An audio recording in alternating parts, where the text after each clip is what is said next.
I'm Marie Kondoed, your old room, Mom announced proudly over our Sunday phone call, her voice bubbling with the satisfaction of someone who'd just thrown away 20 years of memories. Finally donated all those dusty books to Goodwill.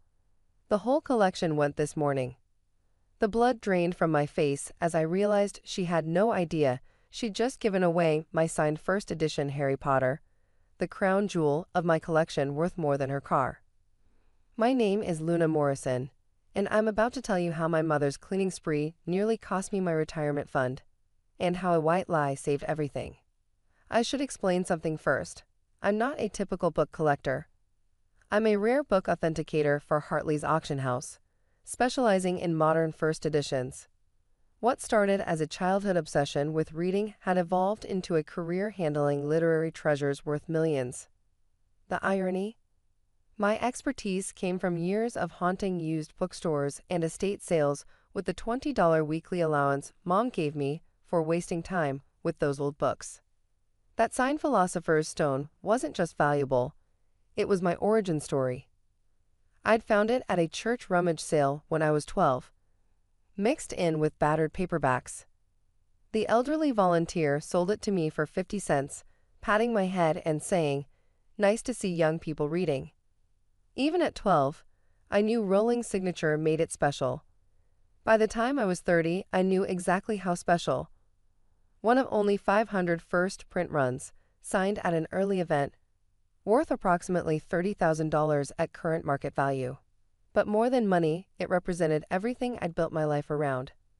The thrill of discovery, the preservation of literary history, the quiet rebellion of proving that my dusty books were treasures. "Luna, are you there?" Mom's voice pierced through my panic. "Which Goodwill?" I managed. "The one on Maple Street. Why? Don't tell me you're upset about those old things. You haven't lived here in 8 years. 8 years since I'd moved out, yes. But I'd specifically asked her to leave my room untouched. Those weren't just books.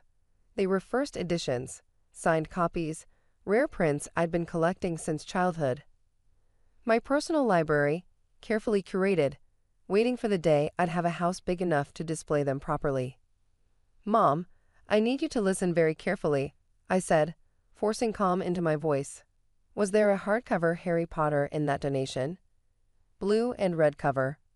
She laughed. "Oh honey, there were several Harry Potters. You had duplicates of everything. I kept one set for sentimental value, donated the extras." Duplicates. She thought my first editions were duplicates. "I have to go," I said. "Luna, don't be dramatic. They're just books." I hung up and immediately called James Torres, not Detective Torres, just James, my ex-boyfriend who happened to be a cop. We dated for 2 years, stayed friends after. He answered on the second ring. "Luna, it's Sunday morning, this better be. I need a favor, a big one. How do you feel about a little creative law enforcement?" "Oh no. What did you do?" "Not me. My mother. She just donated about $50,000 worth of rare books to Goodwill, including a signed first edition Potter worth 30 grand. Silence. Then, "Your mom did WHAT. James, I need those books back. Can you?" "Say no more." "Which Goodwill?" This is why we'd stayed friends. James understood that books weren't just objects to me. They were sacred artifacts. He'd once driven 3 hours to help me retrieve a mistakenly sold Tolkien manuscript from an estate sale. "Maple Street. They opened an hour ago." "On my way." "And Luna? You owe me. Big time." "Name it." "You authenticate my grandmother's book collection. Pro bono." "Done." I threw on clothes and raced to my car. The 40-minute drive to my hometown felt like hours. I called the Goodwill, but Sunday staff don't answer phones apparently. I called Mom back, straight to voicemail. She was probably at her book club, telling her friends about her productive morning. My phone rang as I hit the highway. "James." "Good news and bad news," he said. "Bad news. They already shelved most of the books." "Good news." I may have implied this was an active investigation. "You didn't." I did. Mentioned the words stolen property and grand larceny. The manager's pulling everything off the shelves as we speak. You better get here fast though. She's asking questions I can't legally answer. I found them in the back office of Goodwill. James in his off-duty clothes, but radiating authority, the manager looking flustered, and 3 shopping carts full of my books. Ms. Morrison? The manager, whose name tag read Brenda, looked relieved. Your brother? He says these books were donated without your permission. Brother? Nice touch, James. That's correct, I said smoothly. I'm a rare book specialist. These were being held in my childhood room for insurance purposes. My mother didn't realize. Oh, thank goodness, Brenda interrupted. I thought we were dealing with actual theft. When he mentioned Detective Torres, I mentioned that Detective Torres is my buddy who specializes in art theft, James said carefully, and that he'd be very interested in a case involving rare books worth thousands. If it came to that, which it won't, right? Brenda looked between us, clearly parsing the careful wording. So, these books are valuable. I pulled on cotton gloves from my purse and gently extracted the Harry Potter. This particular volume is worth approximately $30,000. It's one of 500 first print runs, signed by Rowling in 1997. Brenda's face went pale. 30,000. The entire collection is worth significantly more. My mother, bless her heart, had no idea. She's been calling them my dusty old books for 20 years. We had it priced at $3.99, Brenda whispered. It was going on the shelf in 10 minutes. James whistled low. That would have been the deal of the century for some lucky shopper. I spent the next hour going through the carts, my heart breaking and racing simultaneously. Mom had donated everything, my entire collection.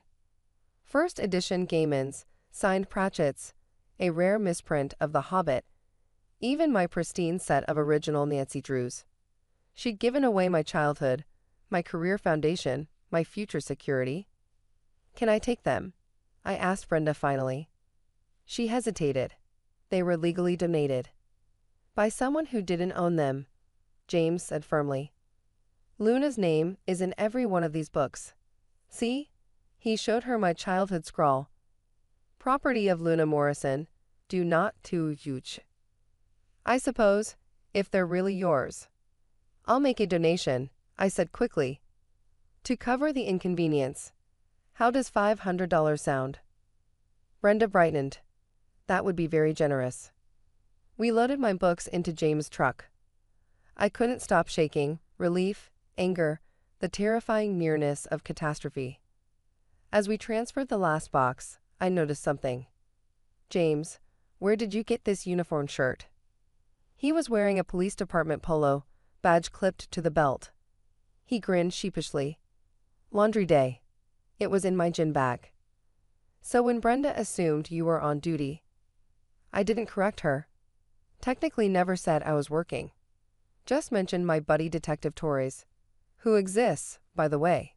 Works art theft. Owes me a favor if this goes south. You're incredible.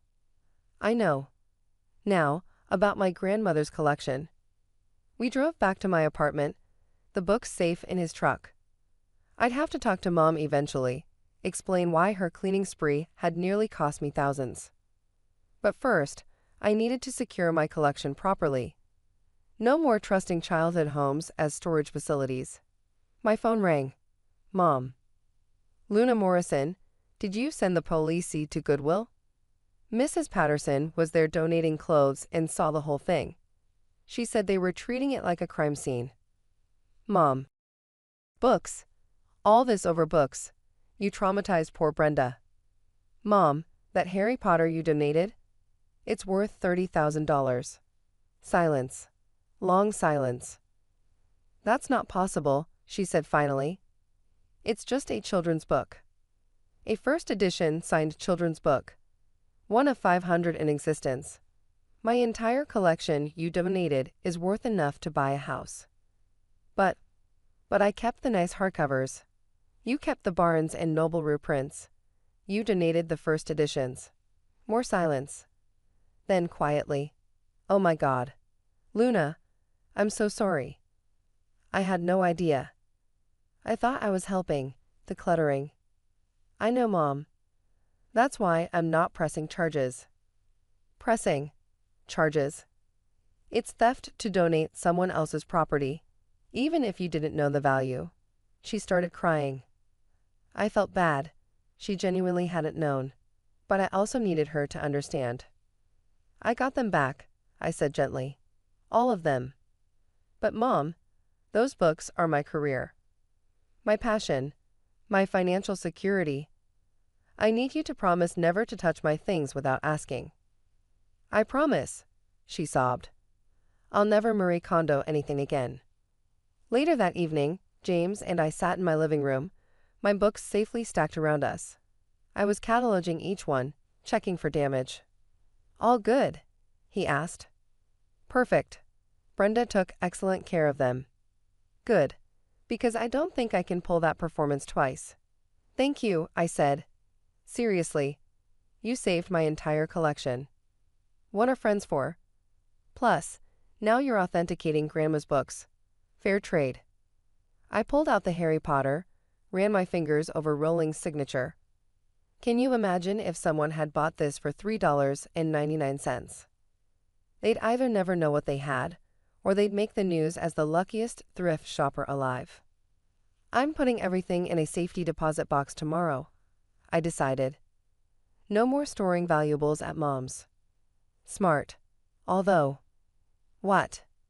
Your mom's Marie Kondo phase? Might want to check what else she donated. Could be some valuable junk in that pile. I groaned. He was right. Who knew what other dusty old things had made their way to Goodwill? Tomorrow's problem, I decided. Tonight, I'm just grateful my books are home. To narrow escapes, James raised his beer. To friends who pretend to be cops, I countered. I never said I was on duty. You wore the shirt. Laundry day. We laughed, surrounded by thousands of dollars in dusty old books, saved by quick thinking and a carefully worded non-lie. Sometimes the best plot twists happen in real life. And sometimes, if you're very lucky, you have a friend willing to play detective to help write a happy ending. The next day, I did go back to Goodwill. Turns out Mom had also donated my vintage vinyl collection. But that's another story entirely.